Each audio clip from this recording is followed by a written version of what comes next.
d'ici les Jeux Olympiques déjà, d'ici 2024, et ensuite d'ici 2030, quand l'ensemble du réseau de transport sera créé, eh bien on va générer la création de nouvelles villes dans le Grand Paris.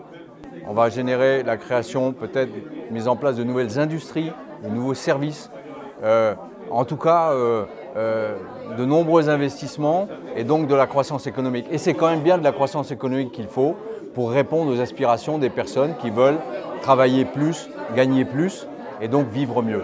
Alors il y a de nombreux endroits puisque le Grand Paris c'est aussi un cluster de clusters, c'est-à-dire le fait de relier Saclay avec les autres sites, avec les aéroports, de relier la Défense avec tous les autres sites et avec les aéroports, etc. Et je pense que, par exemple, on peut investir valablement vers Saint-Denis-Pleyel, vers le Pont de Sèvres, à la Défense, Val-Fontenay, etc.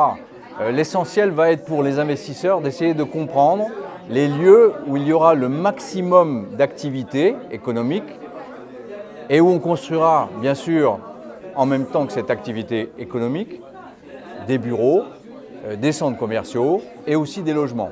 Et l'un des enjeux majeurs, c'est la construction de logements, puisqu'au fond, il y a un besoin cruel de logements en France et dans la région parisienne.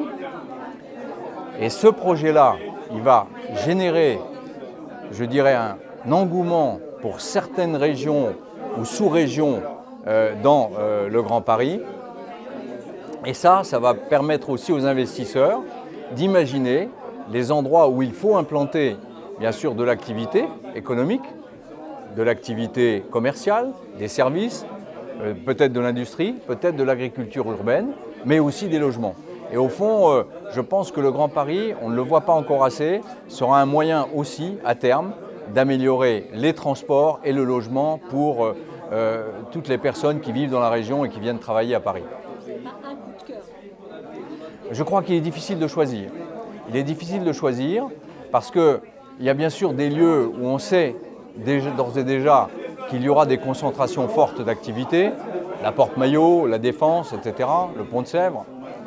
Mais il y a aussi des lieux que nous allons réinventer avec l'aide des promoteurs, avec l'aide des pouvoirs publics, avec les nouvelles infrastructures. Et au fond, c'est ça qu'il faut essayer de trouver maintenant. Saint-Denis-Pleyel est un exemple, il y en a d'autres, c'est difficile de choisir. Et je pense que les investisseurs, c'est tout leur travail maintenant que d'essayer d'imaginer ce Grand Paris du futur pour ensuite investir valablement dans les meilleurs endroits. Merci beaucoup. Merci beaucoup.